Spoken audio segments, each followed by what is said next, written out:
Shoutout po muna sa mga solid nating ka-teammate gaya nila User, Nestor Villaflores, Juni Latuya, JJ Sibum, and Romeo Conchada.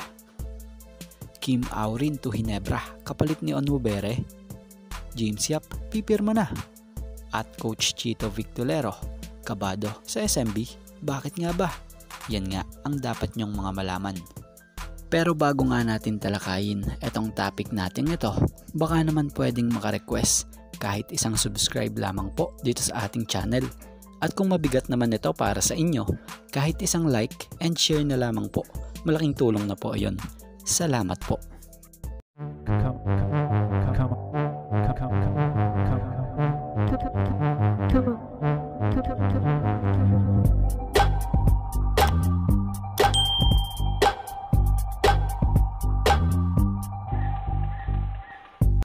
PBA Finals na, SMB kontra Magnolia. Coach Chito Victolero ng Magnolia aminadong wala na namang tulugan ang paghahanda nila kontra powerhouse team na SMB. So ngayong makakaharap na ng SMB ang Magnolia na team ni Coach Chito, titingnan nga raw nila kung ano ang magagawa nila at makakaya kontra dito sa SMB. Dahil kung mababasa nyo yung report about dito, ramdam kay Coach Chito Victolero ang pressure. Dahil ayon nga kay Coach Chito nung nabasa niya ang tungkol sa sinabi nung nakaraan ni SMB head coach about sa tinatawag na Death 15 na player. Ayon kay Coach Chito, Death 5 nga nahihirapan na kami, yung Death 15 pa kaya. So sa ngayon nga raw, gagawin ng kampo nila nitong sila Coach Chito ang lahat ng kanilang makakaya para matalo itong powerhouse team na San Miguel Beermen. So susubukan nga raw nilang palakasin pa yung kanilang depensa. At about naman dito, sa patungkol naman dito tayo kay James Yap. So sa wakas may update na at pipirma na si James Yap.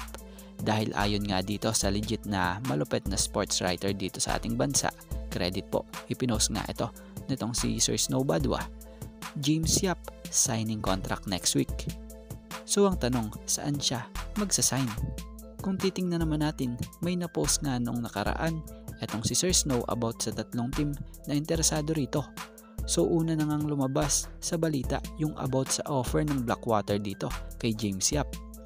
At yung dalawa pang team na tinutukoy ay di pa nga po pinapangalanan. So about naman dito sa kabilang side, sa dati namang naging team nito sa kampo ng Magnolia, batay sa nabasa nating report ng The Manila Times, credit po, no offer to bring back James Yap, Magnolia team governor. Yun ayon nga po dun. So sa tingin naman natin di Magnolia team ang magpapapirma rito. Kaya naman ngayon palaisipan pa ito. Kaya naman ano opinion nyo rito mga ka-teammate? Saan kayang team babagay at pipirma na itong si James Yap?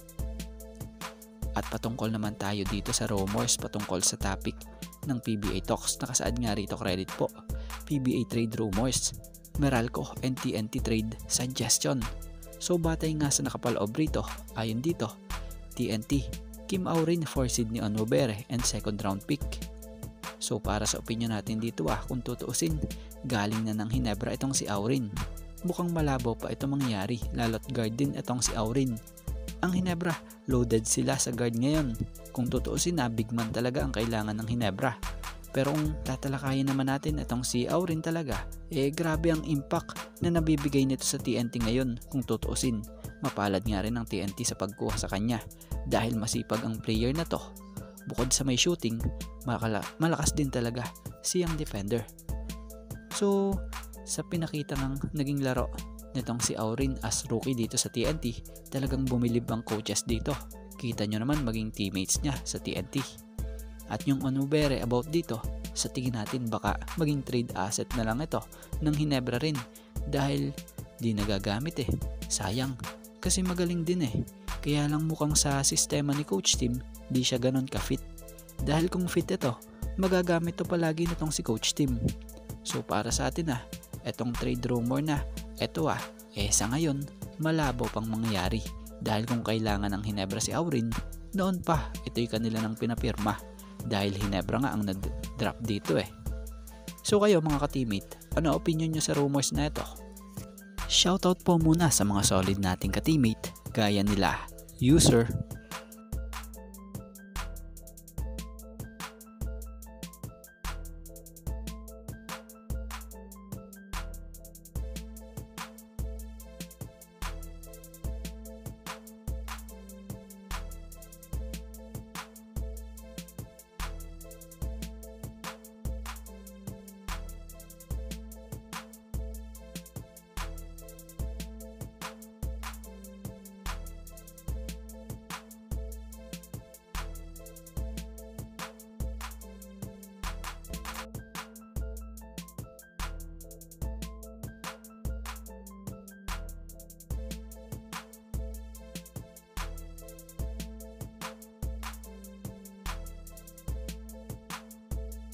Nestor Villaflores,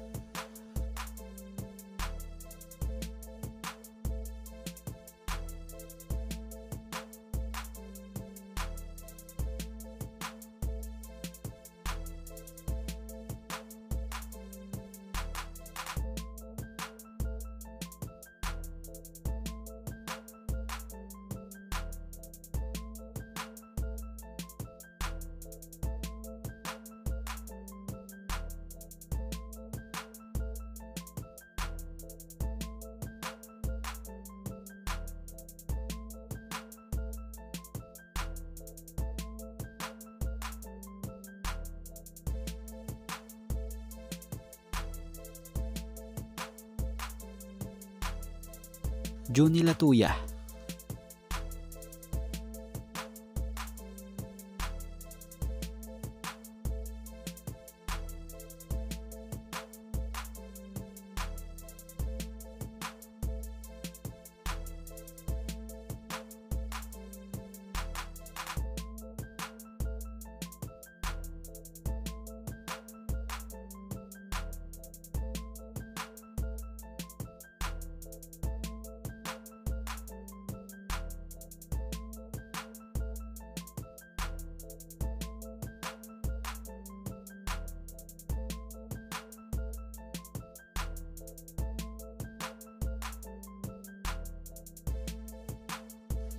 JJ Sibong,